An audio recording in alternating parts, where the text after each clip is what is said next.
Welcome, class, and Happy New Year. If you're brand new on this YouTube channel, my name is Denzel Rodriguez, your personal finance geek of the 21st century. And today we're going to be doing a velocity banking case study, specifically in the state of Virginia. I'm going to take you through the process of acquiring the right product, the right tool to apply the strategy, velocity banking, into your personal finances, okay? So I have a case study on the board. We're not gonna waste any time. We're just gonna dive right into the material. If you're tuning in live, go ahead and comment. Let me know you're here, ready to get started. If you got questions along the way through the case study, you can put your questions in the chat and I will happily answer them one by one once I've gone through today's lesson and case study. So, with that being said, here we have a scenario of an individual generating $16,622 a month in the state of Virginia. We have our total expenses. This is everything, bills, debt payments, everything. $16,591.33. You can obviously see the first issue on the board here is cash flow. That leaves us with a cash flow of about $70.67 on average, if this is what the person actually does on a consistent monthly basis. So this is a client that I just recently started working with. So we've been taking a lot of time to really analyze where our money is going and what strategy we want to implement to better their personal finances, their financial foundation. So in addition to income, expense, cash flow, we have a total debt of $1,472,321.96. And of that debt, the full breakdown, we've got a mixture of consumer debts and we've got mortgages. So this person in particular has 3 mortgages. So that is why you see that number is pretty high, okay? And I did not highlight all the debts. We're not gonna be focusing on all the debts for that reason. Some of this debt is asset that's producing cash flow for them. So they do have a real estate income that's generating about $10,000 a month for them across the 3 different properties that they have. Moving right along, we have some debts that the person, the client I'm working with, wants to address, okay? Their main goal, as of right now, is to create more cash flow in their finances, right? We want to spend less than what we make. We want to remove debt obligations so that we can fortify a strong financial foundation. On top of that, this person has a desire to be a life coach focusing on financial freedom. So they actually want to implement the velocity banking strategy, personal finance strategies into their coaching practice, generate a stream of income by building a business on top of what they're already doing. And for them, that would be achieving their purpose in life, in this season of life, is building that life coaching business that focuses on mindset, financial freedom, independence, building that foundation. And they're also doing it for themselves, right? So, moving right along, we've got the breakdown here of the debts that we're going to be focusing on, right? So I shared with you the debt balances. We've got 2 credit cards. We have a tax bill. We have an interesting personal line of credit here, okay? It has a credit limit of $40,000. When I first started working with a client, I was like, oh, there you go. Here's our debt tool, right? But then they educated me a little bit further on how this specific personal line of credit works. Now, for those of you that are brand new, a personal unsecured revolving line of credit that is set up properly can be used as one of the tools to implement this strategy of velocity banking. Now, unfortunately, this specific personal line of credit at this specific bank, I believe in Virginia, is what's called an education line of credit.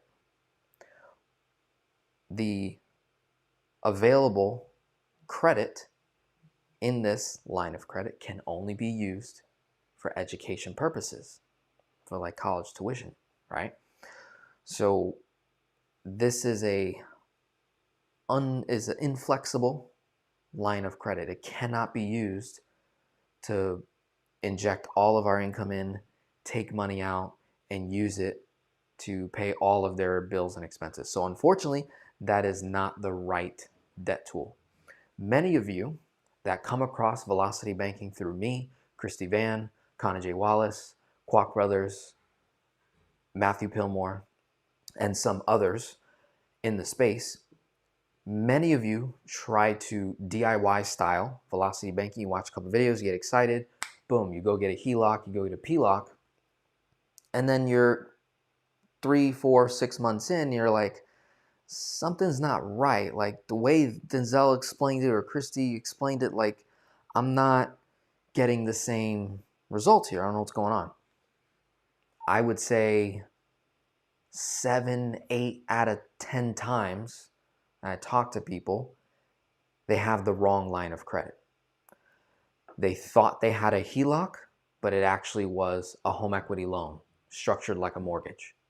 They thought they had a revolving home equity line of credit in the second position, but it did not have any online banking features. So they're unable to withdraw and deposit money via online transfers instantaneously. The only way they can access their HELOC is via checks.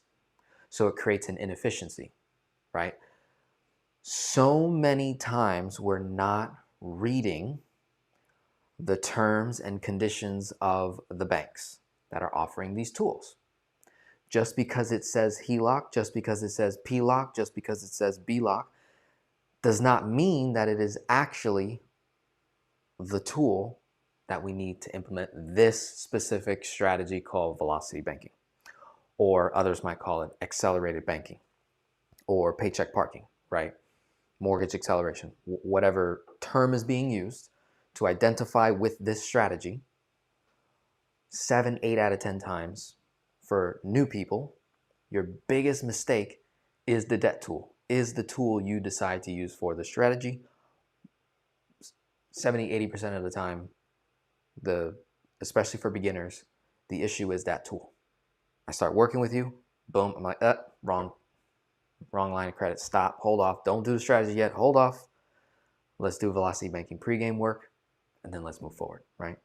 That is not the case here. This is just a client that didn't know what they didn't know, right? Like they just said, oh, I have this line of credit. Is this something I can use?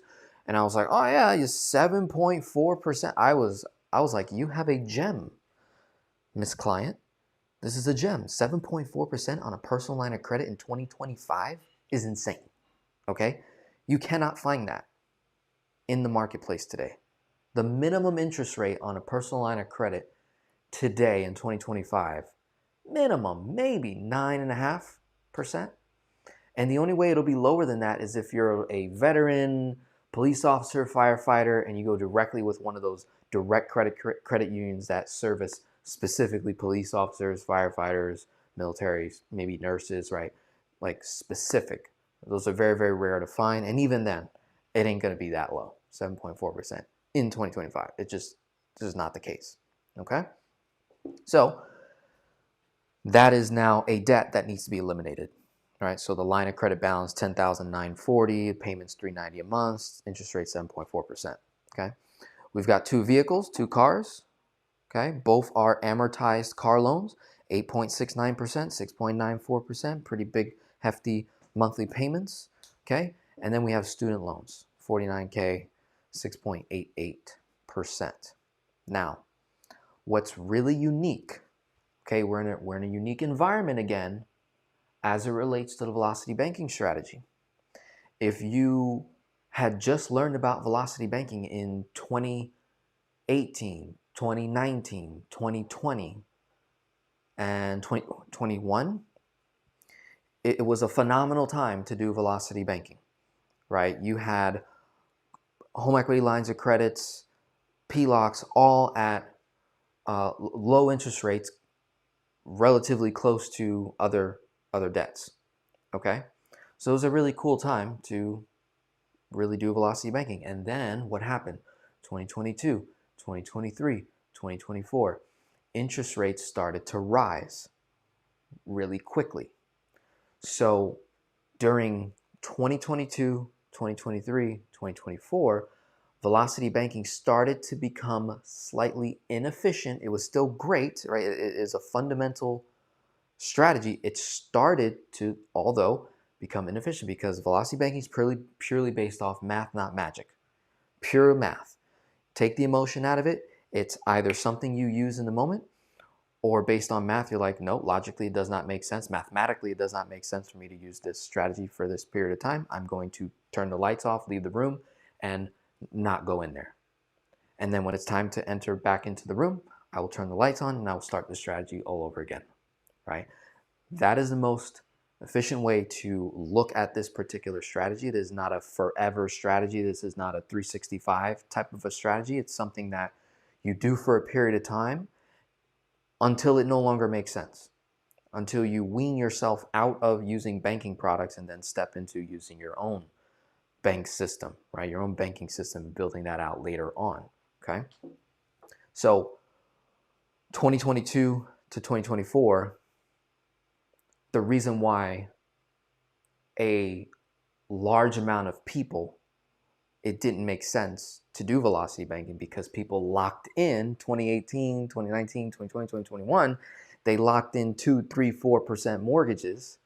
They had 1, 2, 3% car loans. They had very, very low interest amortized loans, right? The rates were really, really low. So you see your home equity line of credit, or you're searching for home equity lines of credits or PLOCs, and you're like seeing them at 7, 8, 9, 10, 11, 12. You're like, this is crazy. Moving 12%, moving a 3% loan to 12% doesn't make sense, right? And I would agree with you all day. So now it's 2025. Towards the end of 2024, we saw about 3 rate cuts. I believe, someone can fact check me right now for the 36 people watching. Please fact check me. I do believe the prime rate right now, January 8th, 2025, is 7.5%. Okay? Which means if you're brand new to velocity banking and you acquired a mortgage, car loans, student loans, credit cards, HELOCs, home equity loans, all of those rates are at 6, 7, 8, 9, 12, 15, 16. I'm seeing crazy numbers right now when I obtain new clients that have not the best credit score, maybe low 6, maybe even 7s, but they have a 7.5 interest rate on their car loan. They've got a 9.5 interest rate on their car loan. They've got 6, 7% on their student loans. They have a 5, 6% mortgage. They have a 12 to 16% personal loan. Those are fixed rates. Make sense? In the velocity banking world, in regards to PLOCs, HELOCs, and credit cards, the rates are not fixed. They change. They're variable. They're going down. So velocity banking from 2025 and onward, for as long as rates start to go down or stay flat, velocity banking is looking like a phenomenal way to consolidate debt. It is a more efficient way to consolidate debt rather than working with a lending tree Prosper or a national debt relief company, or whatever these debt consolidation companies where they blanket all your debt and put it into one payment. That's very unattractive to do right now in this marketplace. It's just so unattractive. It doesn't make sense. Origination fees, loan fee, like added charges, amortization schedules look horrendous. Okay. Whereas if you would just take a little bit of time, 3 to 6 months, to improve your DTI, improve your credit score, and then go and get a home equity line of credit or personal line of credit, you could really cancel a lot of interest that you're already paying, not new interest. You can cancel out interest you're already paying and save thousands of dollars. This is a prime example. So look at this person making 6 figures plus a year, right? We're netting 16,000 take home, right? Their cash flow is extremely tight, right? They're barely breaking even, right? As you can see, ton of debt. We're over leveraged. Look at their rates: 28, 20, 7.4, 8.6, 6.9, 6.88. Let's take a look at certain banks and credit unions in the state of Virginia. Client on the board and we do research every time I work with a client, right? Especially in the beginning or even later on, we do our research. Before we apply for the first bank that we see, we evaluate the different companies. And that's what we're gonna do right here, right? And I have videos upon videos upon videos that breaks down how you ought to qualify banks in your area. Ideally, I want you to start with a local credit union in your state, because those local small bank credit unions are going to offer the best rates to their residents, to their local customers, right? And it's only available to you. No one else can bank with them. If you're not a Virginia resident, you cannot bank at these specific banks. I'm in Florida. I can't go and get a HELOC or a line of credit at a local Virginia credit union. It's exclusive, right? So it's like, but so many people go for these bigger banks and you're getting ripped. You're getting ripped off, okay? So let me share my screen, right? This is me looking for credit unions in South Florida. So understand that my search results are going to be off. They're not going to show everything, which is why it's so important for the client, you, to do it yourself, right? Very important for you to do it yourself so that your IP address is picking up where you're at. It's going to show more locations. That's my point, okay? So the client actually did a lot of good research already. And Miss Client found a couple of banks. And we're going to comb through the details. And what's also pretty cool is the client made themselves a nice little spreadsheet with all of the parameters that I pretty much look at to help me make a decision on the best product for me to work with, okay? Let me know if the wording is nice and clear, and if not, I will zoom in a little bit deeper. So let's go one by one. We've got Virginia Credit Union, okay? This specific client is looking for a home equity line of credit. Why? Okay, why should we go for a home equity line of credit with these numbers, right, that I've shared with you? Let's go back to the board real quick. Okay, doesn't make sense for them to get a PLOC. They've got 3 properties. They have a primary residence, $386,000 owed, $2,459 is the payment, 3.25 is the interest rate. See how low that interest rate is? The value of the home is $525. Between $525 and $386, there's a healthy amount of equity in there. If you just did 70% of the LTV, that's $97,000. Okay? And as I mentioned, interest rates right now, prime, is 7.5%. I got fact checked. right? And I got verified. It's 7.5%, which means when we're doing our research, all I'm looking for are HELOCs that offer prime 7.5% or prime minus, meaning they minus 0.5, 0.25, some do minus 1%, okay? In some cases could be potentially higher, right? But typically it's around 0.25 to as high as 1% below prime, which means if we look at the average interest costs of all this person's debt, if all I did was get a HELOC below 7.5%, like all I'm doing is just consolidating debt into the line of credit. The velocity banking part, which creates acceleration, which reduces the actual net cost to borrow on a daily basis, which cuts that 7.5 to say 3.5 net cost to borrow in a year. Can you imagine bringing your net cost to borrow, your net cost of interest on your debts? Imagine bringing it down all the way to 3.5% or less in 2025. That's insane. That's what's capable. That's what's possible with velocity banking when used properly, when you do the pregame work, when you listen to the videos that I put out very carefully, when you have accountability, whether it's coaching through me, Christy Van, Kwok Brothers, Connor J. Wallace, whomever it may be. Okay? Super important. So 7.5% or lower, that's what we're looking for, right? Let's go see what this client specifically found, right? So we got Virginia Credit Union, right? Can I close this? End chat, there we go.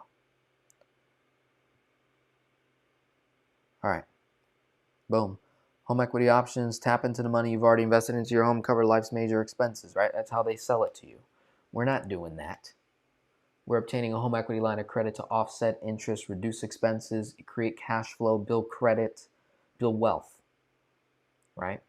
But the banks don't sell it to you that way, right? Which is why so many of you avoid these things, because you don't understand how it works, right? 7.5%, there you go. Available in terms of 5, 10, 15, or 20 years. Cool. Cool. Let's take a look. Let's break it down. Here we go.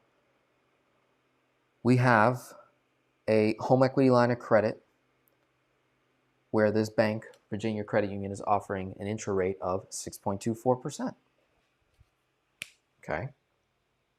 So, I'm going to take my notes. VCU, Credit Union, 6.24%, 12 months. After the APR can range from 7.5 to 18%. Okay, so 7.5% is the prime.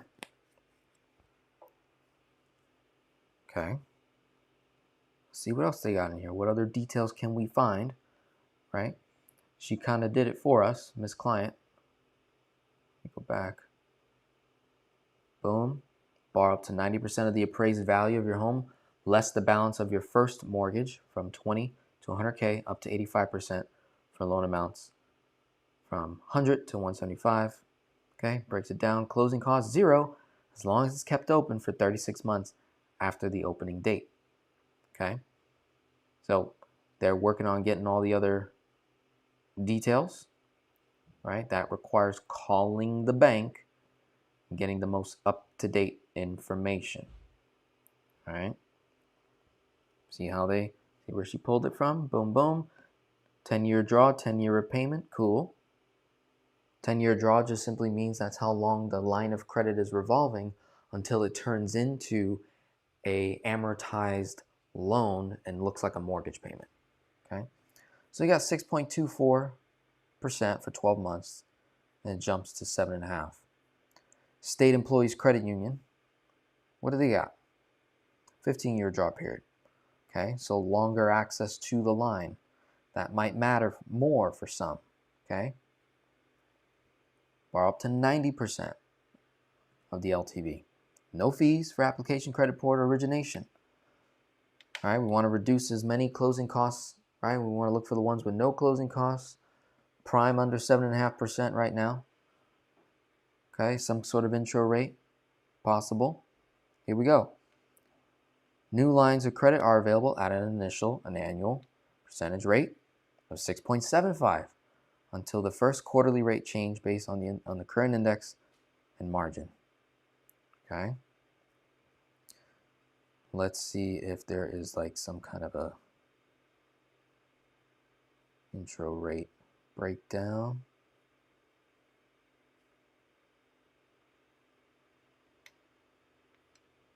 Fees payable to third parties, so boom. This one definitely has closing costs, right? This bank covers Georgia, Virginia, and South Carolina.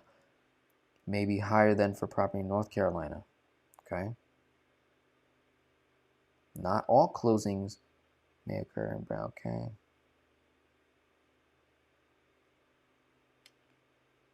Maximum quarterly adjustment is 0.5%. So the rate changes quarterly with this bank, not monthly.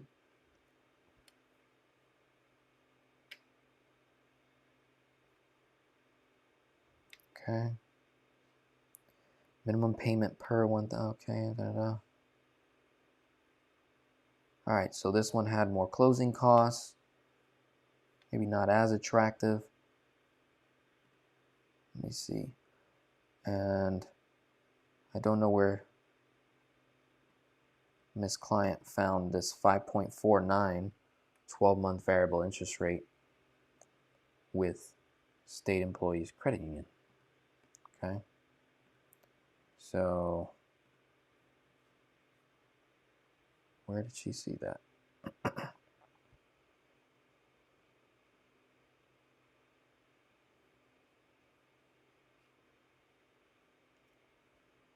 I'll go off her word. Did not see that on here. First Advantage, Federal Credit Union. Let's take a look at what they got. Go to Personal, Home Loans and Equity.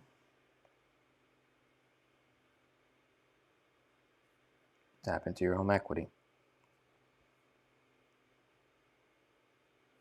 Learn more about the home equity line of credit. Look how many clicks I gotta go. Right, keep that in mind. Like, the hunt is real when it comes to these products. Like, they're really not selling it. I gotta look for this thing. Okay, so we got a 4.99 interest rate for the first 9 months. Okay, not bad, not bad. No closing costs. Cool. Let's look at the rates. It's prime. Thereafter, variable rate adjusted monthly. The last bank, the rate adjusts quarterly. This bank, the rate adjusts monthly based on the Wall Street Journal prime rate index, plus a margin for the life of the loan. We don't know what that margin is. Okay. Current APR as of 12/21/2024 is 7.5%, includes plus zero margin, and assumes great credit and loan to value 80% or less. So, in order for me to get the best product from this specific bank called First Advantage, I need to have great credit. I get the 4.99 intro rate for 9 months. And then for the life of the loan, I'll always be at prime plus 0%. So it's just prime, not prime plus.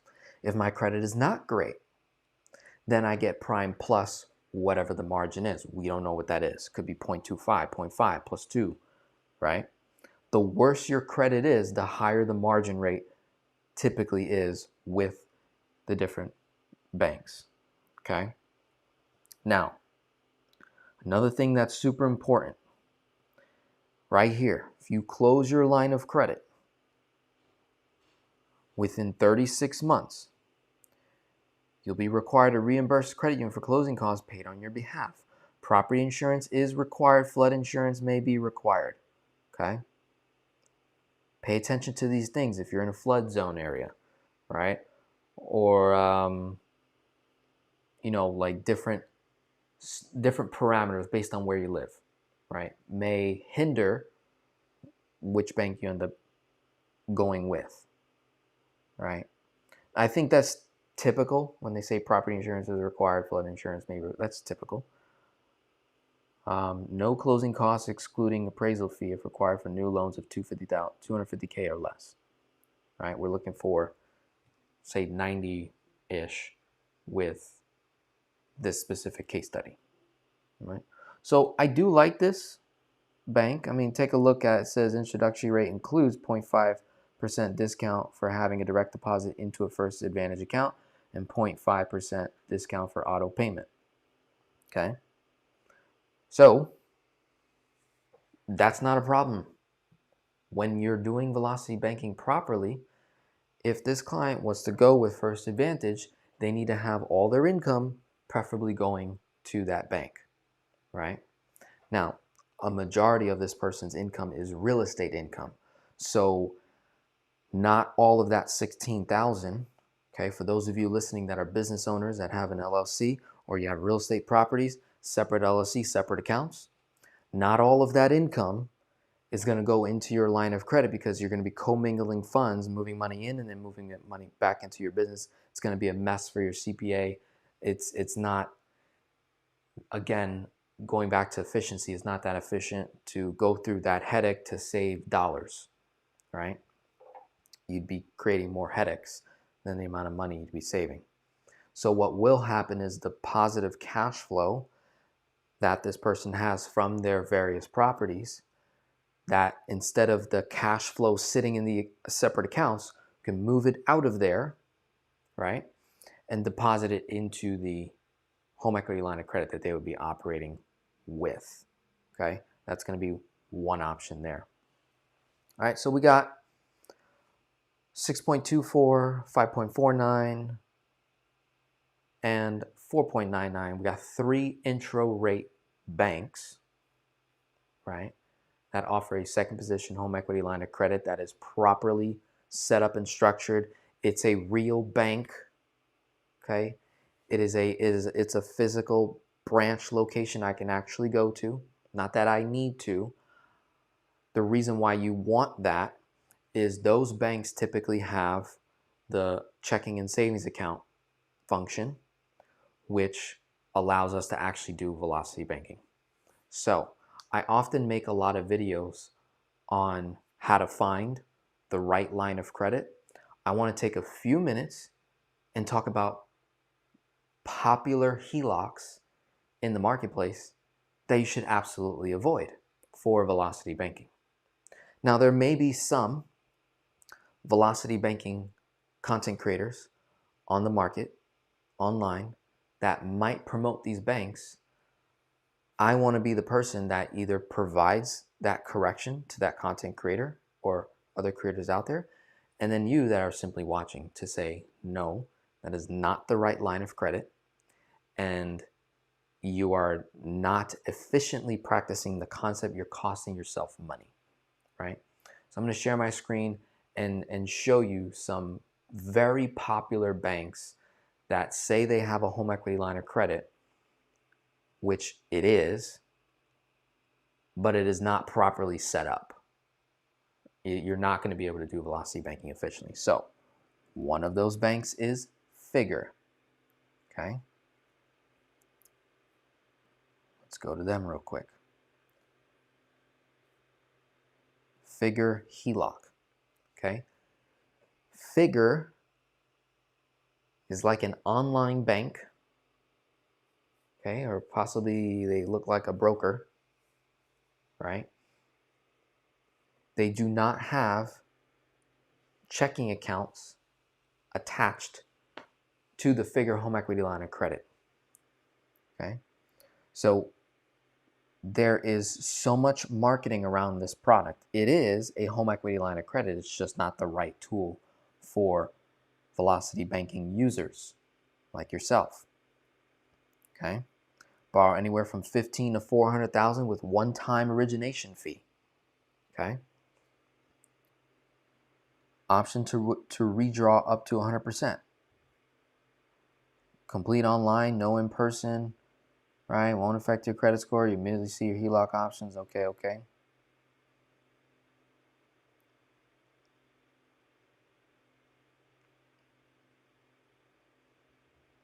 Let's see. And they'll even show you how they try to like compare, right? Funding in as few as 5 days, right?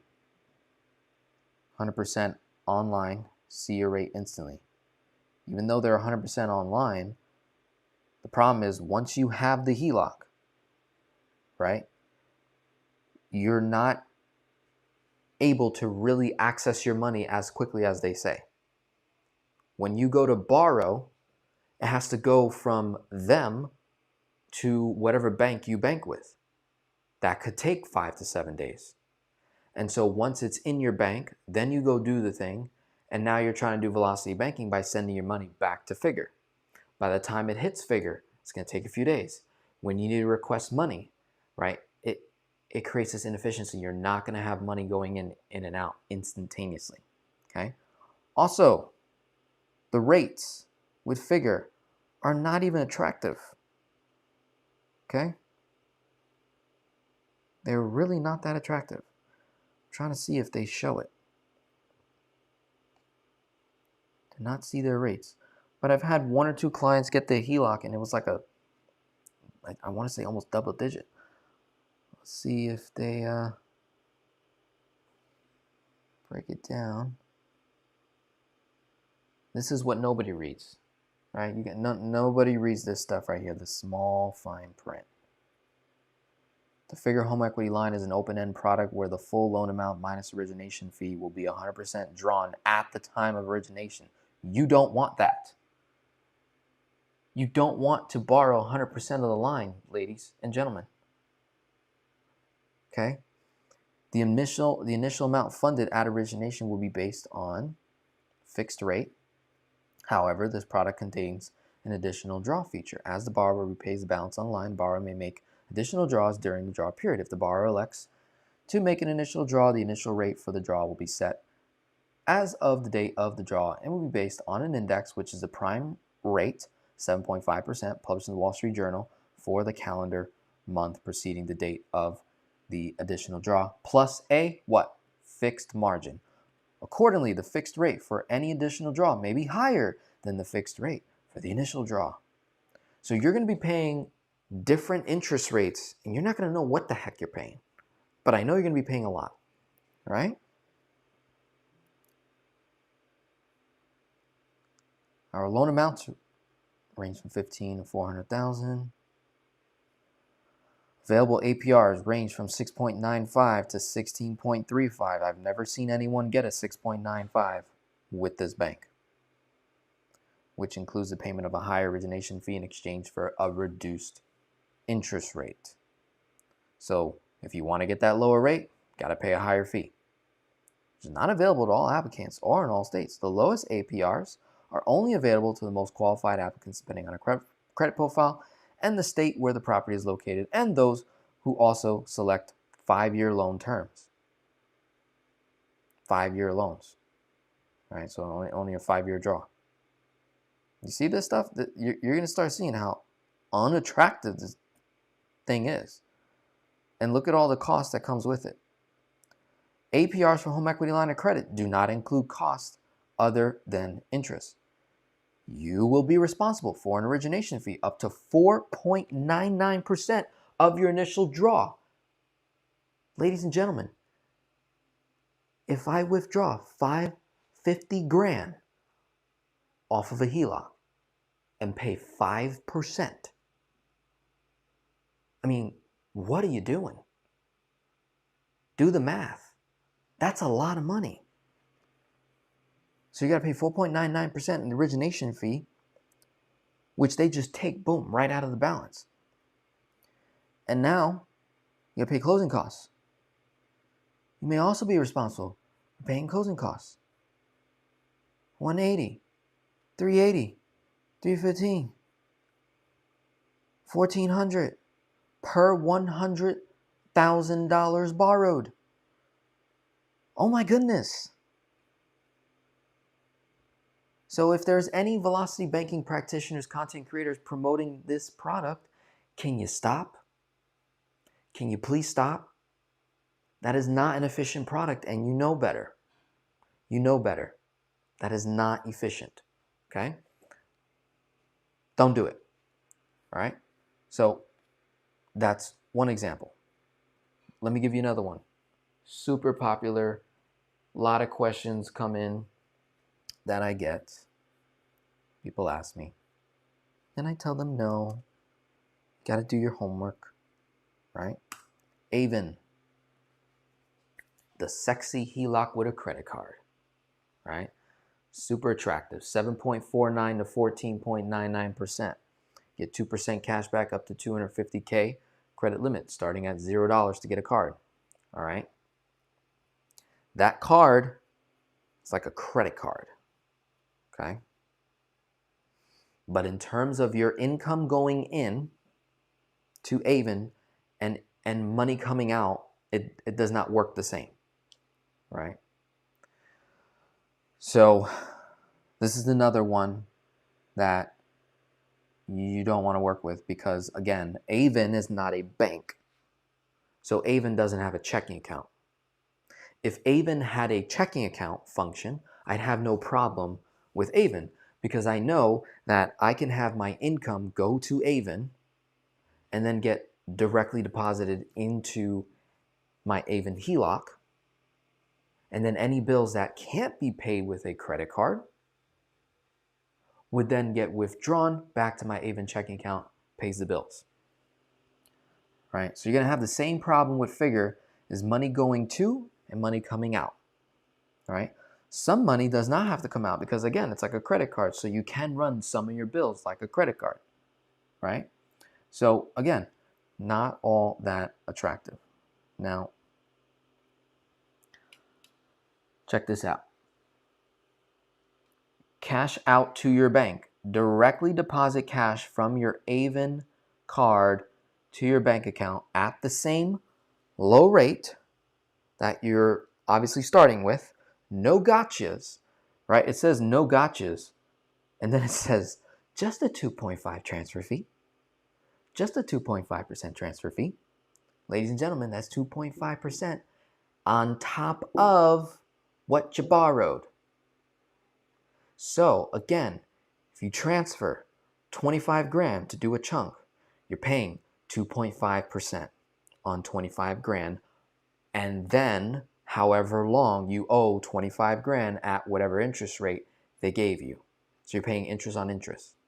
That's not fun, right?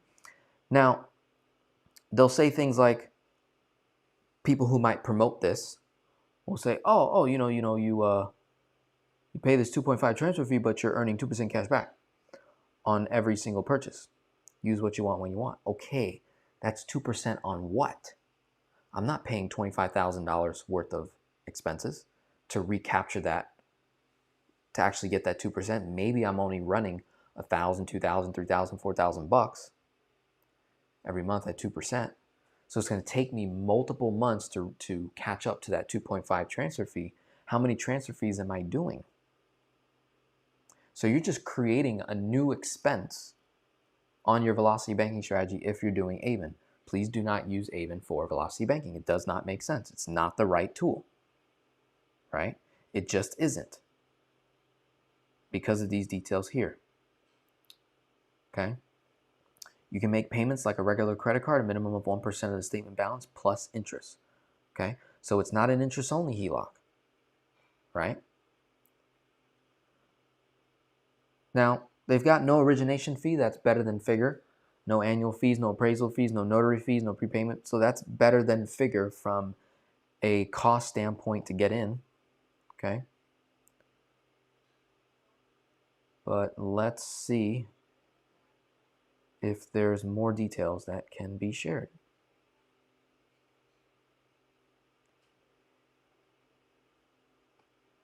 Let's see.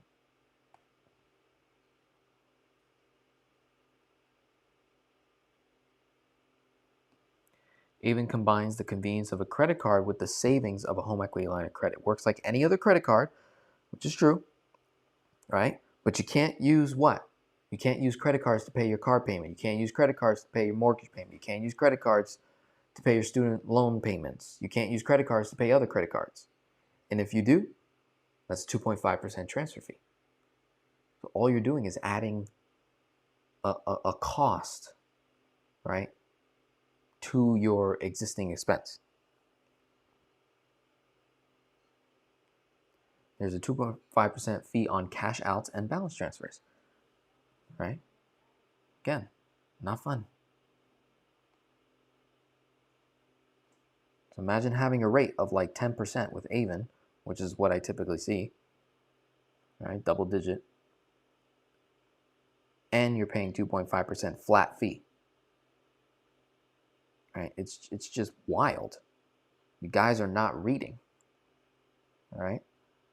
Look at this, all right? Boom, primary residence, okay? Now, in all honesty, the Avon is pretty much a better credit card. Think of it that way. It says average credit cards are like 24%. You get a credit card with us, it's way cheaper. No doubt. Don't argue that. But this is not a properly structured home equity line of credit. You don't want to use it. Okay? So that's like an example of understanding like how to qualify these things, what we're looking at, what materials do we need inside of this tool for us to effectively use this strategy and get great results. Okay? So that's giving you banks we want to do business with, banks we should avoid. Avon, Figure, no, don't do it, right? Not efficient. There was another bank and it leaves my mind, and if it comes to my mind, I'll bring it up again.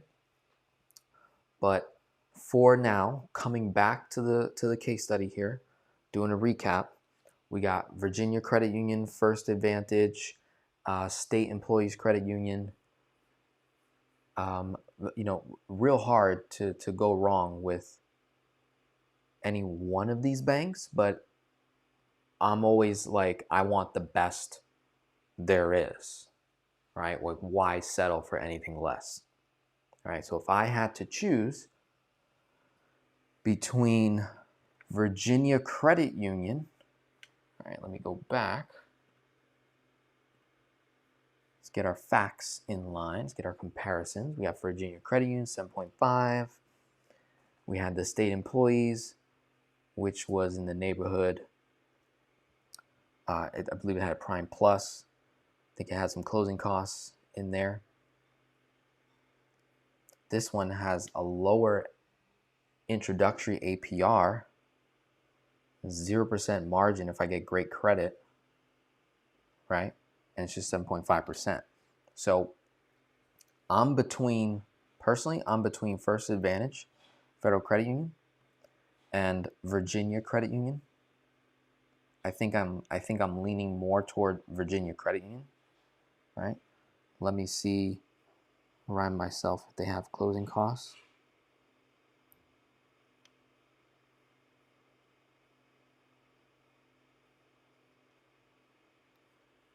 Let's see what the client put. Yeah, so Virginia was like 0 as long as you keep the account open. That's not going to be a problem, right?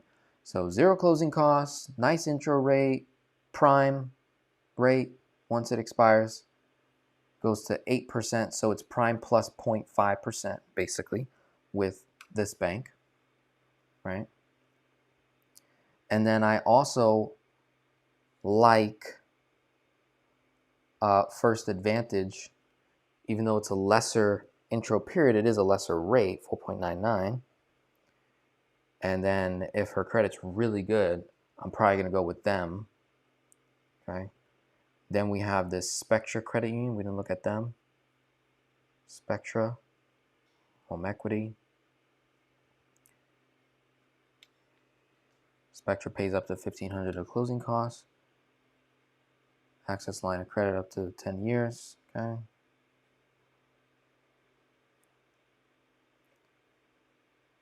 6.99 intro rate for 6 months. Okay. You know, here's the other thing, folks. You don't have to stay married to any one of these banks. Okay. You do not have to stay married to any one of these banks. So you could have a HELOC at one bank for 1-2 years and then switch, go to a different bank, get a new intro rate. And you can just, do that every few years. Go from intro rate to intro rate to intro rate. That's not against the law, right? You can do that, right? Especially if you're knocking out debt at high velocity. That's pretty good. That's pretty good. So now what I'm going to do is show you the case study. How we determine how much to chunk in this scenario. Let's say you're someone that has whatever amount of income you're making, but your income is matching what you spend. So you're in a situation of low cash flow. If we follow the rules of leverage as it relates to velocity banking, we have to take the cash flow and times it by 12. And we have to take our credit line and times it by 66%. Okay? So I very conservatively looked at the equity of this person's property, did a 70% LTV, even though we could get up to 90. That came out to 97. I round down, say 90K times 66% is 59,400. I should never owe more than 59,400 on this home equity line of credit. And I'm just going to assume a 7.5% interest rate out the gate, even though I'll probably have an intro rate less than that. Okay. And then I have cash flow of $70.67 times 12 is only $848.04 in a year. Okay, that is not healthy. That is too far of a gap, right? 848.04 and 59,400. So you would be making an error if you took one of my rules and applied it. You need to take all of my rules and apply it. So a mistake, an easy mistake a lot of new people make is like, oh, Denzel said, borrow 66% of the line of credit. So if I have 90 grand, I'm going to do $59,400 chunk towards my debt and, gain all this cash flow. Here's the problem.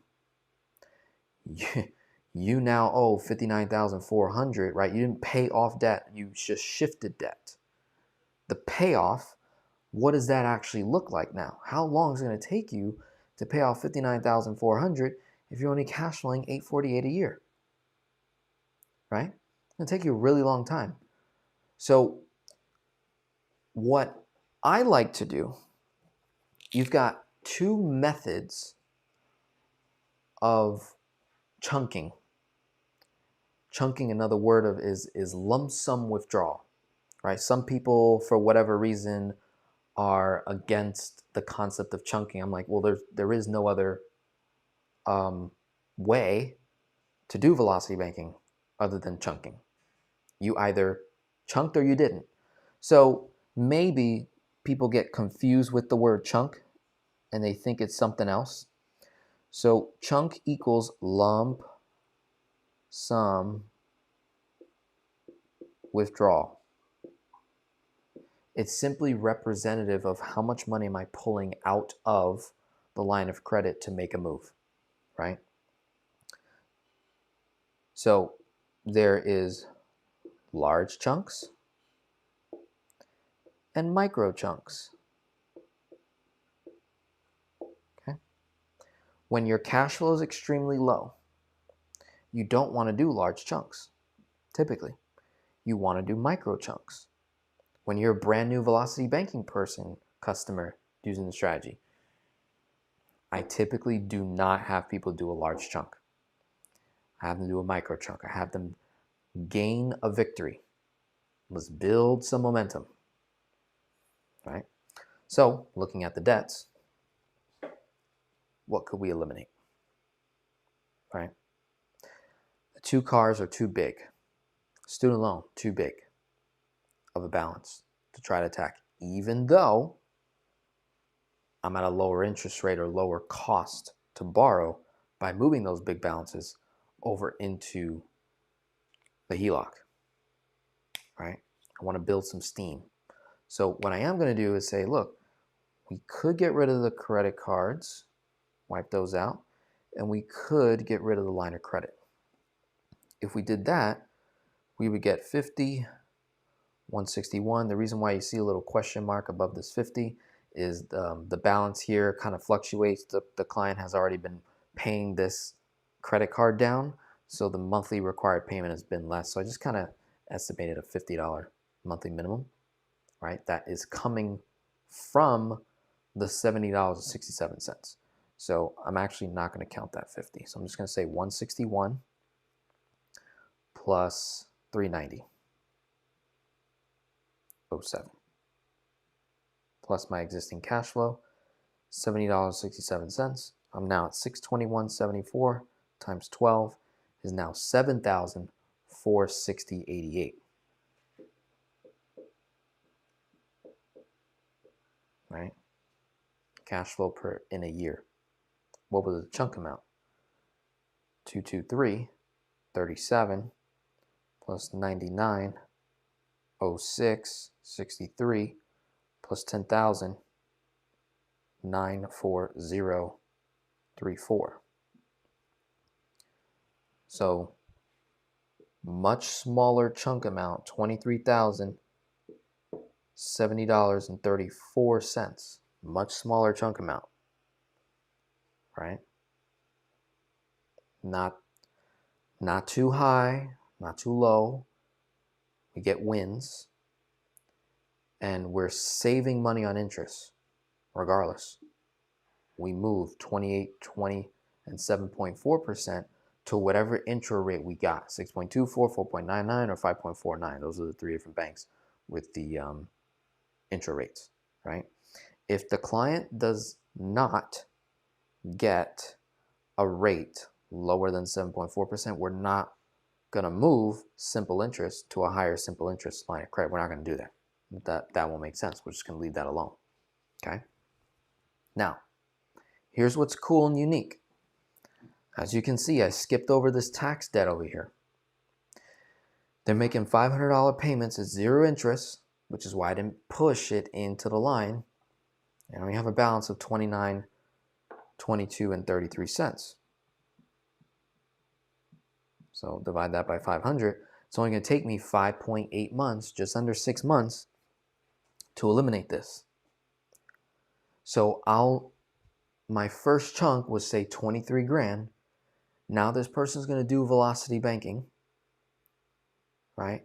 Balance can start going down, go up, go down, go up, go down, right? And then within 6 months, the cash flow goes up, 500 bucks. That 500 will get redirected into the home equity line of credit, right? So we're going to let that fall off on its own, okay? And then once the HELOC balance goes from 23,000, here's how you also determine when to make the next chunk, okay? You have a couple options. You could wait till you hit zero, okay?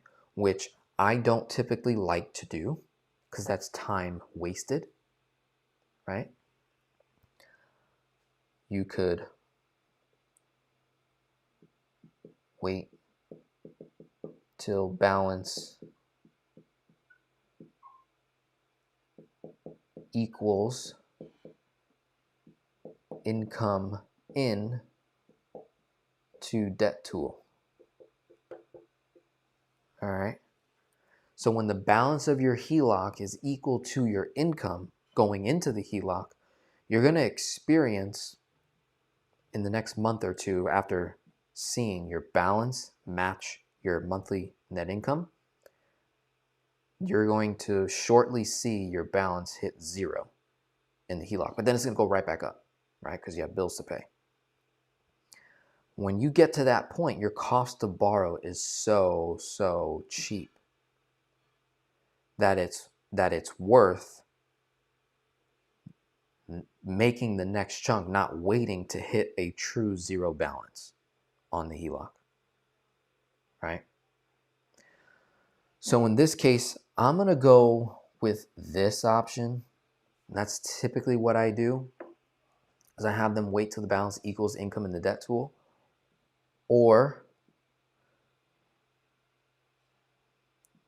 cash flow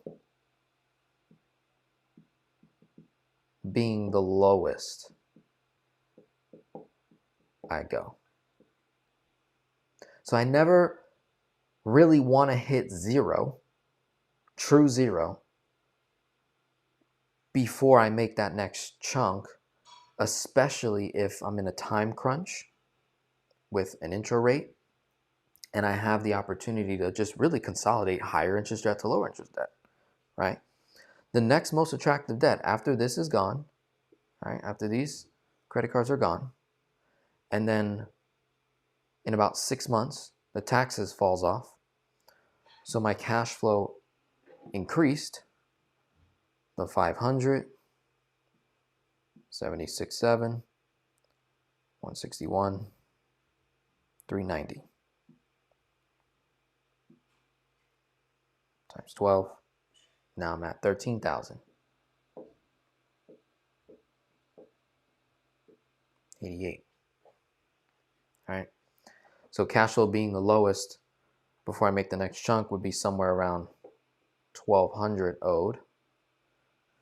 Wait till balance equals income in, not 16,622, because like I said earlier, not all this person's income is going in. So it's more like maybe like 8,000, I think, is what'll be actually going in and out of the HELOC. Okay. So more like when the balance hits 8 grand, I probably would make the next chunk. Or for the sake of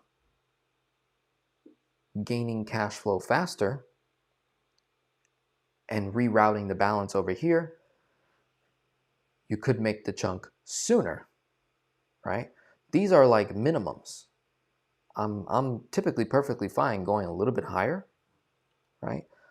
Especially when we're trying to jumpstart cash flow, right? Again, this is within context. This is specifically people with tight cash flows. You're trying to sort of jumpstart your cash flow a little bit faster. There's a whole nother factor we're not including here, which is top line revenue income. All this has been focusing on bottom line, right? But top line, this person wants to build a business, create more income, create more cash flow. That's going to throw all these numbers off in a good way, okay? So let's say that the HELOC balance in the first 12 months, 12 months or less, we'll do at month 6, if the cash flow was $70.67, 161, 390.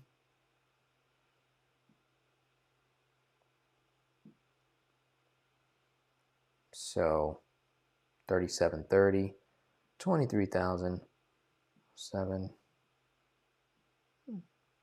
Take off 3K. Say in 6 months, balance is around 20,000. Okay. 6 months. At month 6, cash flow goes up $500. Right? At this point, should I chunk anything towards this car? Technically speaking, again, if you only look at one rule, 66% HELOCs at 90K. If we're just looking at it from a debt consolidation standpoint, you can make the argument moving 8.69 to 7.5% is cheaper cost of money, right? It's just gonna make me personally feel a little more uncomfortable, right? So if I'm at a balance of 20 grand and making payments of 615 for 6 months is 3690. I'll take off the 690. So say 31,000 minus 2,900. So say the balance is now 28K plus 20,000. Right? Brings my balance on the HELOC up to 48,339. It's still well below 59.4 being my max leverage. So you're not abusing the rule in that sense. This is really a matter of discretion, right? It's really a matter of personal preference at this point. I think because we're in a little bit of a time crunch, that from an interest savings standpoint, with an intro rate of 4.99, 5.49, 6.24, that they could save more money in the long run by making that next chunk in month 6, which would pay this car off and give them 615 cash flow, right? So they go from 13,460, they go from 1121 plus 615, right? 65 cents. Now we're at 1737.39 in cash flow times 12, 20,848.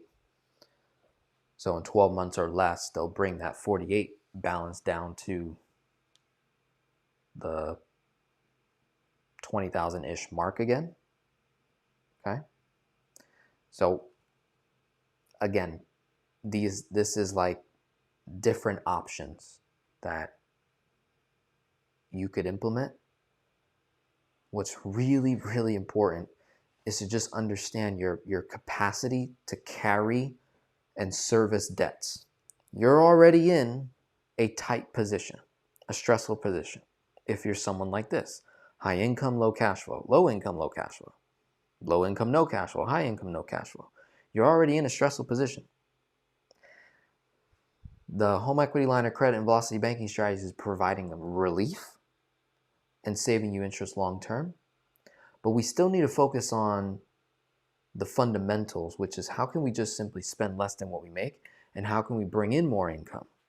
You're going to have faster velocity focusing your time there while building a strong foundation over here, not harming this too much. So if it were me, I'm personally willing to go 12 months before I make my next chunk with this person, right? So I said how in month 6, let's say the balance goes to 20K, their cash flow goes up to 1,121, right? 1,121 times 6, 7,000, say 6,000, 20,000 minus 6,000. So I'm going to feel very comfortable month 12 estimated balance owed on the HELOC is this 12K number. What did I do? 14,000 is the number, right? So when the HELOC hits 14, I'm going to feel confident, if I'm in this person's shoes, to go ahead and make that next chunk and wipe out the car loan. Push that into the HELOC, right? Even when it goes to 7.5%, right? It's still a very healthy cash flow gain, number one, and interest savings, number two, right?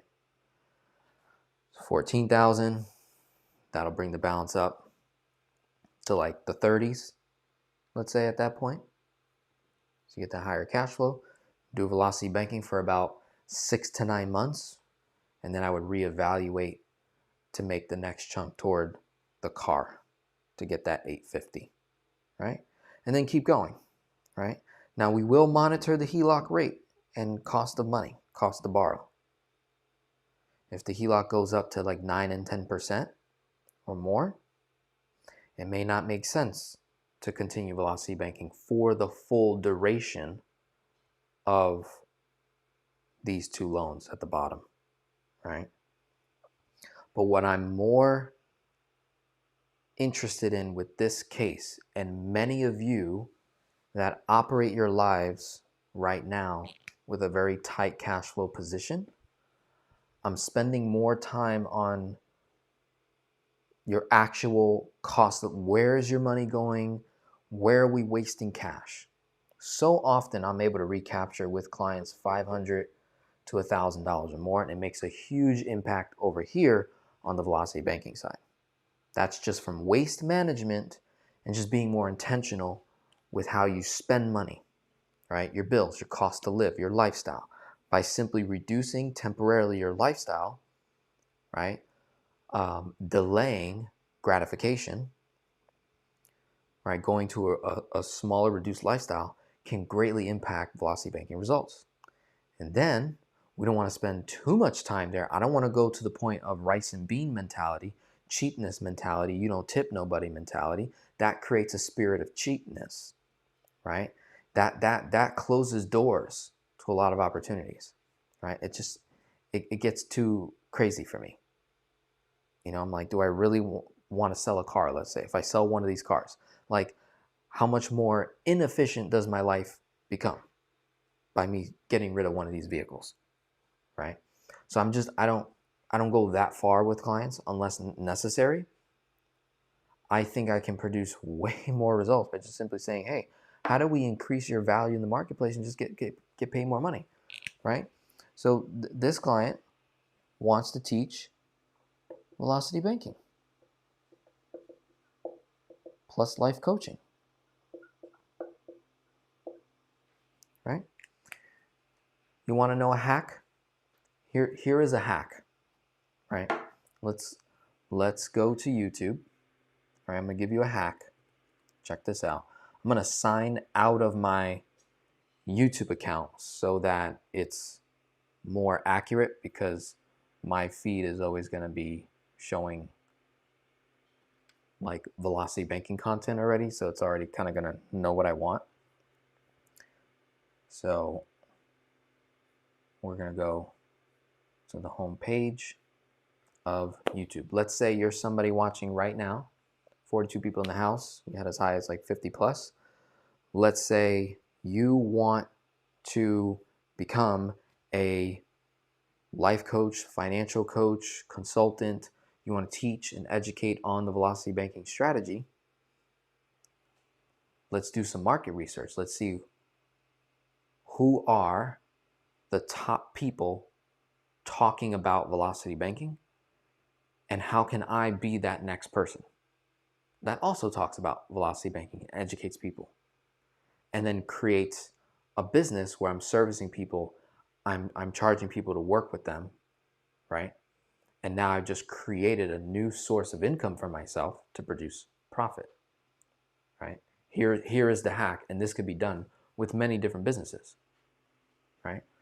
So velocity banking, let's just see what comes up when you're signed out of YouTube. Velocity banking, let's see what comes up. We got Christy Van, velocity banking basics in elementary terms, 115,000 views. Who's that guy? Don't know. Velocity banking in Virginia with a HELOC and a credit card, and that person's live right now. Oh, okay, cool. Accelerated banking, right? A sponsorship, that's the Kwok Brothers. Concepts made simple, velocity banking explained, a step-by-step guide, 98,000 views. And then you've got shorts, different channels, different people talking about velocity banking, different people promoting it, going against it, all kinds of stuff. Here's a YouTube channel called Ascend. See if there's any, and then Hack Your Finances. Okay, Hack Your Finances, relatively new channel, 5,477 subs, 322 videos, talks a lot about velocity banking on his channel. Korean Atlanta mentorship. Talks a lot about velocity banking. Guys, there's like what, 10 channels, if that, on velocity banking? If you wanted to like hack the existing content that's already out there and feed off of those views, people like me, Christy, and others, you could literally make your titles and your thumbnails and the questions and mirror exactly what they're already putting out. And then you teach it your way. You teach it the way you express, the way you break things down. Because you already know people are already looking and watching these videos titled in this way. So why should I have to guess what I should make my title, how I should make my thumbnail, how I should present, what topic I should share about velocity banking? Why guess when all the work has been done for you? And you can look at the most relevant videos that are trending and literally make a video titled exactly what that video got hundreds of thousands of views on. That's the hack, right? And then what you can do is get niche, get real niche. So let's say for this client right here wants to do velocity banking.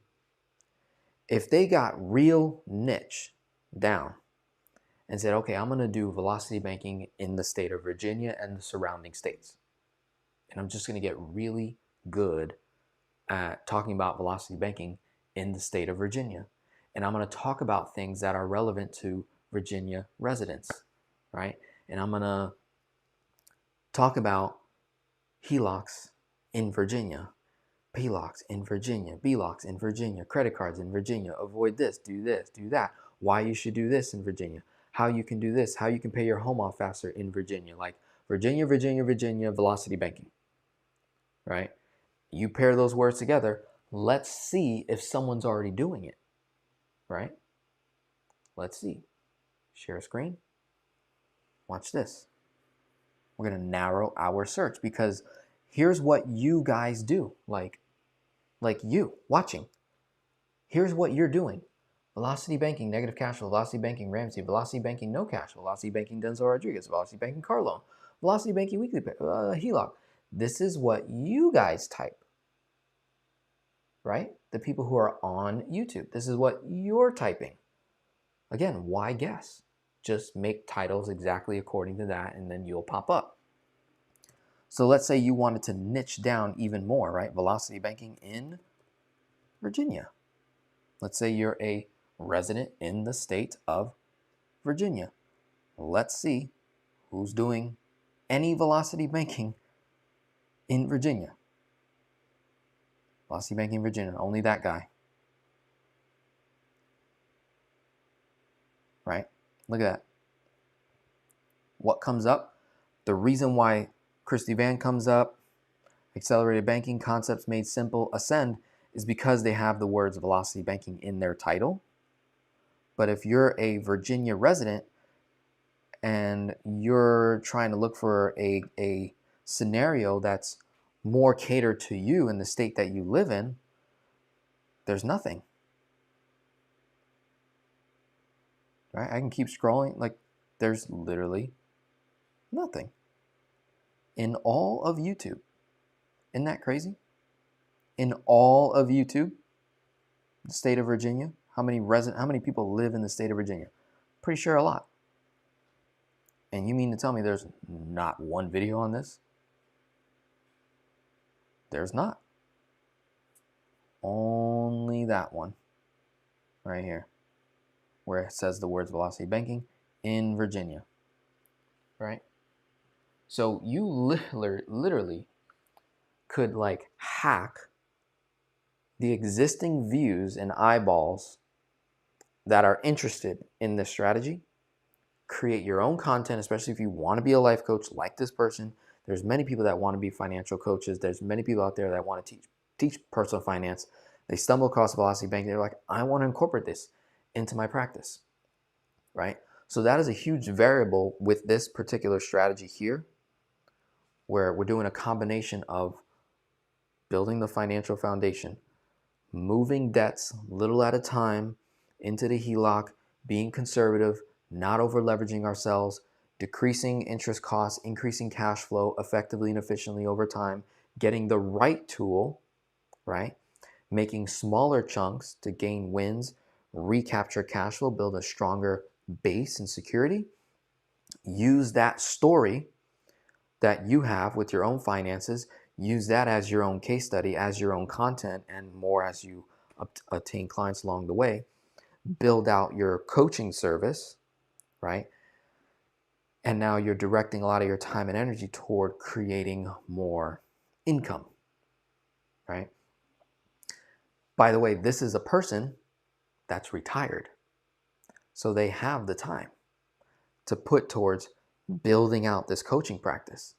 So they put only time in and it produces any kind of revenue. Majority of that's going to be profit, right? And they can just flow that and park that into their HELOC, and that's going to accelerate everything.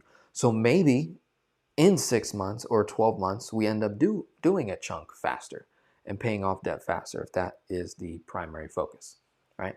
So that's the lesson here, right? Just showing you the process from the beginning and actually doing the strategy, going in, how I think, how I process, how I make these decisions to help you make a better decision. Now, I think what also increases chances of succeeding when it comes to your personal finances is having an accountability partner, such as a coach, mentor, a strategist, a coach, right? So I can be that person, Chrissy Van can be that person, Kwok Brothers Accelerated Banking can be that person, and a few others, because there's only a handful of us, right? So whoever it is that you click with the most, let's say it's me, right? You go to my website, denzelreduce.com, and you set up a consultation. You just talk for an hour. You send me all your numbers in advance, and we map out your entire finances and even take it to the whiteboard, okay? For my one-to-one clients, this is a special service that I do. This is a one-to-one client I just shared with their numbers. This is a special thing that I do where I just put the numbers out there on YouTube, keep the person anonymous, obviously, share the situation, share what's going on, right? Give you that framework so that if you are someone that wants to DIY style, great. If you have the fear of DIY and failing and you want to prevent failure at all costs, investing in a coach, obtaining someone's time and guidance to have that second pair of eyes to look at things that you don't see, that I see, because I've been doing this for 6 years, going on 7 years, that I'm just able to spot instantly and then build that framework, build the parameters to help you achieve results, okay? So I'm going to look at some of the questions. If you have questions, go ahead and comment and we'll close out, okay? So Jesus says, shout out to all local credit unions.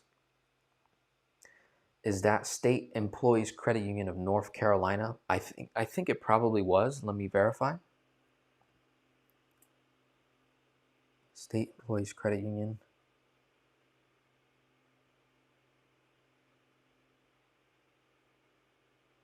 Let's see.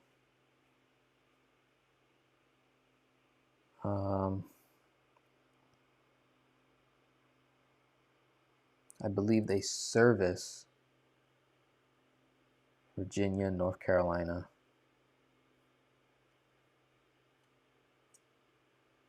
Let's look at, here, I'll share my screen again to verify that.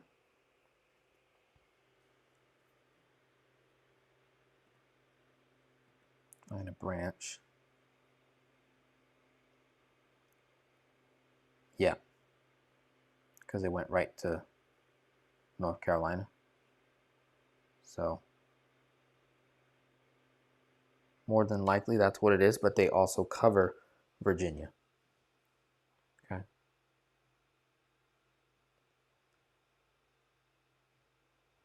Rocket Mortgage, let's look them up. I don't know if Rocket Mortgage does a HELOC. but we will verify that. But that would definitely be a bank I don't want to work with. Okay.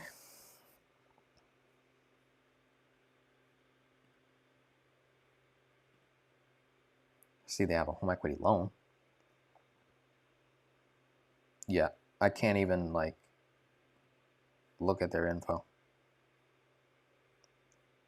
Yeah, I already know. Rocket Mortgage is a no because it's not a bank, right? They don't have that checking and savings account function, right?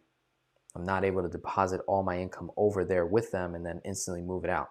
I have to use another bank separate and then set up external transfers, which just takes time. Okay. What about Navy Federal? Navy Federal is another bank I like to typically avoid when it comes to their home equity lines of credits. The rate's just too high. I've had so many people get HELOCs with Navy Fed because it is easier to get, right? Oh, no, my bad. I'm thinking about their PLOCs. Their PLOCs are really expensive. So I take that back. Let's look at this real quick. They have what's called a checking line of credit. Personal expense loan, home improvement loan. Where is it?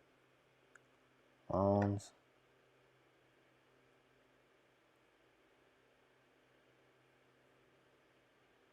Oh wow, they might have got rid of it. I don't see it. Now, when it comes to Navy Federal, it's a bigger bank nationwide. They have HELOCs as low as 7.75%, which is 0.25% above prime. Bar up to 95%, no closing costs, 10 to 500K, no application, origination, annual, or inactivity fee, interest only option available, 20-year draw period. Much better home equity line of credit, yeah. So I'm not against the home equity line of credit with Navy Fed. Forgive me as I misspoke earlier. I was thinking about their personal line of credit, which is called a checking line of credit. And those, I've seen people with 15% rates with them. Now again, 7.75, you probably have to have perfect credit with them. And that's probably with anyone, okay? I would love to hear of someone combining velocity banking with mortgage recasting. So mortgage recasting, as far as I understand, you do it one time, okay? And there is someone that does talk about mortgage recast quite often, and that's Donnell. Check him out. But let's talk about mortgage recast because it's almost something I never do. What is it and how it works? Mortgage recasting allows you to pay a lump sum towards your mortgage in order to reduce your remaining monthly payments and interest. So if you think about it, you chunked, right? So if you have a mortgage and you have a home equity line of credit and you pull out a lump sum of money, you make a chunk, and you're going to apply that towards your mortgage balance, you are essentially doing the same thing as a recast without paying the recast fees and without changing the payment of the mortgage, right? So if I'm not mistaken, you're doing the same amount of damage, similar amount of damage. And then the person that does velocity banking with a HELOC takes a lump sum, then files, submits, I don't know how long it takes, but it's got to take some time to do a mortgage recast, pay whatever fees are involved for the mortgage recast, all to just reduce the payment. You reduce the payment of your mortgage. Where does that reduction go? Where does that cash flow gain go? It goes to your HELOC, like normal, right? Like nothing really changed. So now you're what? Paying off your line of credit, say, I guess you could say technically faster, and then you go to do the next chunk and do it again. So it might be something interesting that we could totally look into. So as I read this, when you recast your mortgage, you keep the same interest rate and term. Recasting might be simpler and cheaper than refinancing, depending on how much you pay in the lump sum. So I'm pretty sure there are minimums as to how much you can recast that you would have to probably qualify for a recast. But I think, it's my opinion here, from an efficiency standpoint, I don't know how many times you can do a mortgage recast, and then how much does it cost each time, and then how long does it take to actually do the recast? How long does that actually take, right? And is it simpler for me to just simply make the chunk principal 100% all to the mortgage, and then my mortgage payment, more of that payment is now automatically going to the principal? Wouldn't that be faster? So even though it takes me longer to make my next chunk, I'm still sending the same amount of money. Does that make sense? I'm like, you're not sending more money than I am because we both have the same amount of money. In your case, it probably costs you more money, right? So that's why it's not a matter of combining the two. It's literally the same, almost the same thing. But I would argue velocity banking with a HELOC and making principal payments to the mortgage is more efficient. You're going to save more money on fees and costs, especially considering how much did it cost to get into the HELOC to begin with, right? So here's an example: better off selling the cars to me and getting cars that are more affordable or that you can pay cash for. That's an option. Yeah. I'm not against it. It's just not my first thought. It's not the first thing I think of to do, which would be, getting out from under these cars and then getting a hoopty, basically, right? That's $77,000, $1,465 a month cash flow freed up, and all that interest savings at one time. They really need to investigate setting up a cash value life insurance policy with a good mutual company.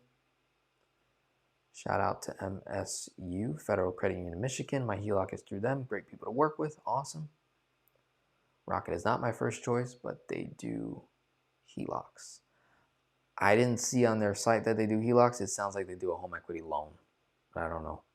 MSU is a credit union, checking account. Yep. Rocket, HELOC, I'd say run away. Yeah, no, not going to do it.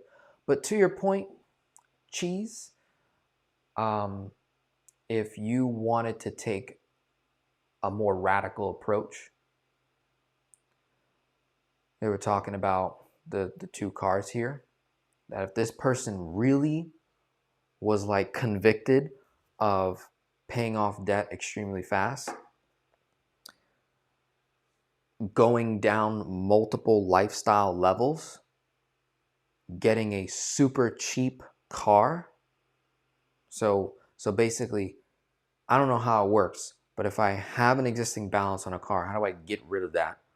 Through selling it, right? Am I going to get the amount that I owe on the car and create a wash, right? I don't know how that would work. I don't think you can. I don't think this person would get $31,239 back in cash to get up out of the car. So I don't know if you want to clarify, Cheese, about the strategy of selling the cars. Would they even get anywhere near 31 grand or 45K for their vehicle, right? So, and even if they did, okay, now it's a wash. I now have to come out of pocket. which they don't have the cash flow to come out of pocket to buy another car cash, right? And I think the used car market today is like still horrendous. Like you know, used cars are like $25,000, $20K, $15K that, run and operate. I don't know, I'm in South Florida, so it might be different for, car prices in different states. But that's going to be a little bit challenging in my opinion. But I don't think it can't be done. I think it's probably a possibility. Okay. Is 12.99% too high for a personal line of credit in your opinion? And should PLOCs have a 15-day or 25-day grace period? That's what my credit union is offering, 15-day grace period. Why are we concerned about grace period? Are we negative cash flow? What's going on there? So grace period is not an issue for me or none of my clients. It's not something we think about because grace period is implying that we're not doing velocity banking. We're not sending our income in immediately, right? So if I'm not doing velocity banking, well now, okay, grace period, and I'm not making the normal payment on time, well, having the longest grace period would be ideal, right? So that's kind of simple, straightforward there. Is 12.99% too high for a personal line of credit? Yes, I would prefer to find a personal line of credit under 10% in today's environment, right? Personal line of credit, 10% or less is ideal. All right, anything above that, it really depends on what other debts you have now. So if you get a 12.99%, but all your other debts are above 12.99, then that's not bad in context. But if you get a 12.99% PLOC, but you have a 4% car loan and 5% student loans, 2% more, it's pointless to have that thing, right? G says lots of used cars in Michigan. I'd love to help people learn basic budgeting, credit, debt pay down. Where should I start? I'm not a financial counselor or finance geek. Here's where you should start. Glad you asked that question. Okay. Let's go back to YouTube. Let me share my screen. So you're going to go to YouTube and you're going to type in this person's name, Denzel Rodriguez. I've heard a lot of good things about this person, right? And you're going to go to their YouTube channel. And then you're going to hover over to playlist. And you're going to go to this playlist here, how to become a financial coach without certifications. And this is 1, 2, 3, 4, 5, 6 videos that literally breaks down my entire business model, how I serve people, how I work with people, my pricing model, my whole entire step-by-step process right there, all for free. Didn't have to pay a dime for that, right? And then I have a coaching program one-to-one that if you were to hire me, that's something that you could totally do. Okay. So the link is in the chat. Put it right there. Cool. I don't know what kind of vehicles they have, so I cannot answer that question. Neither can I. I don't know what kind of vehicles. Actually, I might know. Let me see.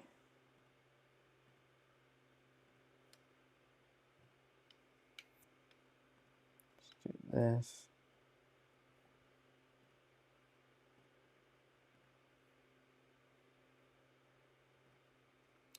So, Miss Client, another spreadsheet. So they have, oh no, it doesn't say. All right, sorry. We don't know the answer to that question. But I doubt it's a high-end luxury vehicle. Highly doubt it. And so if it's a car that costs 60 grand, 70K, like it already lost what, 50% of its value the moment it drives off the lot. So yeah, I just don't see how they can get up out of that car unless they were, I don't know, I don't even know. I don't know how it works. I just don't think they're going to get anywhere near what they owe. They'll probably be underwater. But I guess that could be a way of reducing the actual amount left owed and then getting something super cheap. But again, you get something super cheap, you have to deal with all the problems that come with it, right? How much is your one-on-one cost? So if we hover over to my website, I'll share my screen real quick. Boom. So you come to my website, DenzelRodriguez.com, book a call. The only thing I have available as of right now is my one-to-one consultation calls, which is at $300 an hour, okay? And you technically get 90 minutes, so you're paying for 90 minutes, but it's a 1-hour session initially, and then a 30-minute follow-up to build out the blueprint plan and make sure that it is operating efficiently and effectively. You're actually doing what we set out, okay? So go there, you click. I'm gonna copy paste this link. Takes you right to the calendar. Pick the days that work for you. And I will drop that in the chat as well. Put it on the screen there, and we can have a productive conversation once you are ready. I encourage people to watch more of my videos. Go to playlist. So you go to my channel, go to playlist and start to niche down the content. Don't just binge watch my YouTube channel, which I'm happy for, and I think that's awesome.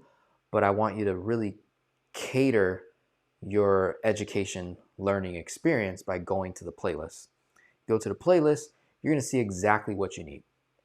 So if you're brand new, you're gonna see playlists like all about the line of credit. You're gonna see Velocity Banking pregame work. Those two playlists right there will set you up for success so that by the time you get on a call with me, you've got a nice, strong fundamentals in place. And then you get on a call with me, Denzel, here are all my numbers, here are my questions, and it's just like boom, boom, boom, boom, strategy, question, answer, question, answer, question, answer. You're not booking a call with me to ask me, Denzel, how do I get a line of credit? Please do not pay me $300 an hour to ask me how to get a line of credit. You'd be wasting your money, right? You'd be wasting your money big time. All right, so that's why I always encourage people, you wanna come to my phone call fully prepared, and you're gonna get emails from me. It's like, hey, come fully prepared, have your questions, send me emails in advance, right? I really wanna serve you at the highest level. And when you are making that investment after that phone call, like you're wanting to go to build an even longer term relationship with me, build a strong trust, it's gonna take you the full distance, right? But as of right now, my one-to-one coaching program is closed. It will reopen in a few months. In the meantime, for those that do want to work with me one-to-one, you can book a one-on-one phone call with me. I do whiteboard sessions. That's by request only. And then I am putting together another program that's different from my one-to-one that is strictly focused on debt, eliminating debt. So it's like you make an investment to work with me. We look at your numbers, whatever your debt amount is. If it says 1.472 million, $1,472,321.96, I'm making a promise that we're going to pay that off, however long it takes. On average, people that go through working with me become debt-free in about 5 to 7 years or less on average, right? So we can have an initial timeline for that. If it takes longer, we're going to look at why, right? Chances are we went into more debt. Unexpected life events, circumstances happened that caused our debt to go up. I was just talking to a client today where when we first started working together almost 2 years ago, their debt was at as high as 756,000, brought it all the way down to like 740 or 730 something, right? With not a whole lot of cash flow to work with. And then there was a gap in communication. Just spoke to them today. Their debt is 770,000. So their debt went up, right? So it's like, it's going to take them longer now than the average to become fully debt free, right? So that's some of the reasons why it would take someone longer based on what we strategize. Not because the strategy didn't work out, it's just life happens. Or maybe we make a mistake, we didn't listen, we didn't follow our rules, we got desperate, we instead of focusing on paying off debt, we decided to invest in crypto. We decided to go hire this guy to do options trading or forex trading, and you lost a bunch of money, right? Kind of holds you back. Do you recommend any credentials to becoming a coach? No, I do not. I have one, which is with Dave Ramsey and his certification program. I almost did that. I honestly did that just to be able to communicate better with that kind of person, which are people 50s and up that all they ever knew was Dave Ramsey, going through Financial Peace University, a lot of faith-based folks. So I needed to be able to speak that language to meet them where they're at and then present Velocity Banking and have them graduate from the 7 baby steps to Velocity Banking, Infinite Banking, and all these other strategies we teach on this channel. So it's a sort of a growth process, right? So I do not recommend any credentials to becoming a financial coach, right? Because the sphere of coaching, right, life coaching, financial coaching falls under that umbrella, and it is a unregulated space. You don't have to get a license to sell coaching like you do if you were going to sell real estate, or if you're going to sell life insurance or health insurance or annuities, right? You have to get licensed in each and every state in order to provide those products.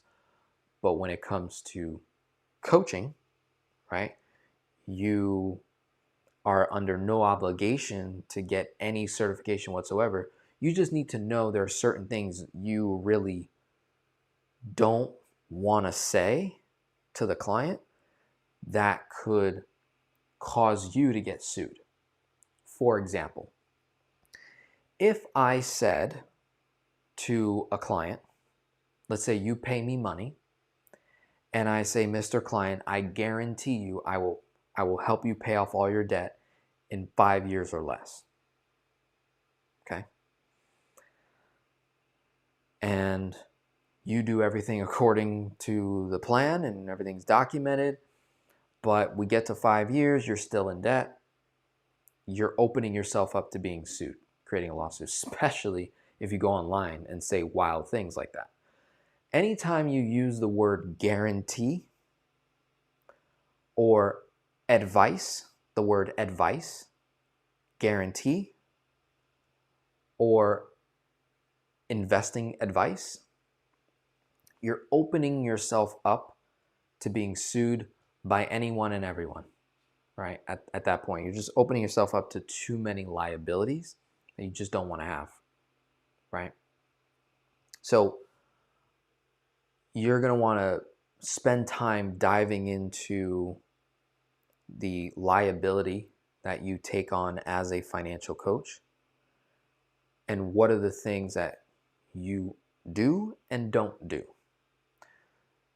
So a financial coach typically will stay in the realm of budgeting, cash flow management, debt elimination, some credit education, personal finance, public general content information.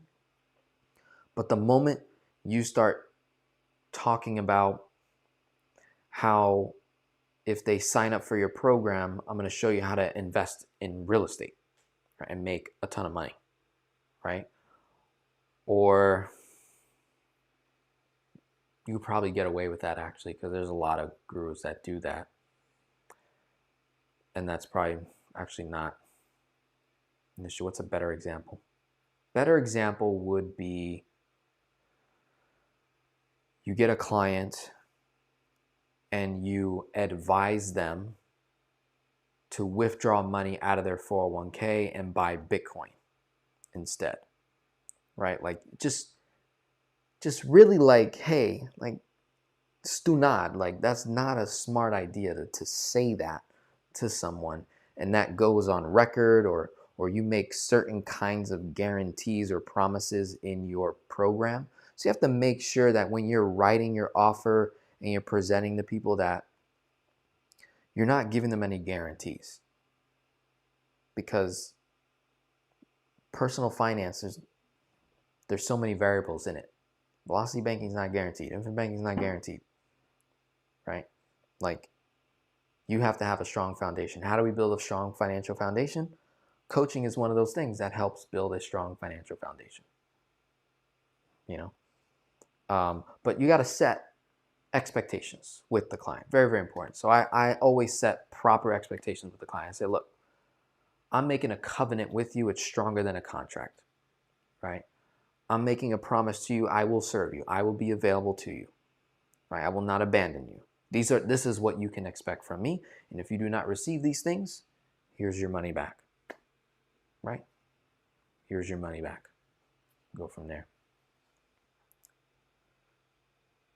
You're a saint. Love, Dave Ramsey. Awesome. Thank you for answering my question, and congratulations on your wedding. Thank you so much, my friend. I've been showing this thing off in the video every now and then. I get a chance. I'm like, right? Now when I go on the whiteboard, I'm like, I'll start using this finger. I'm like, here you go. You need to know your 4 major numbers, blah, blah, blah, right? Thank you very much. Awesome. So those are all of the questions that have come in. God bless you all. Enjoy the rest of your evening, and we will be talking again shortly. Thank you for your time. Bye now.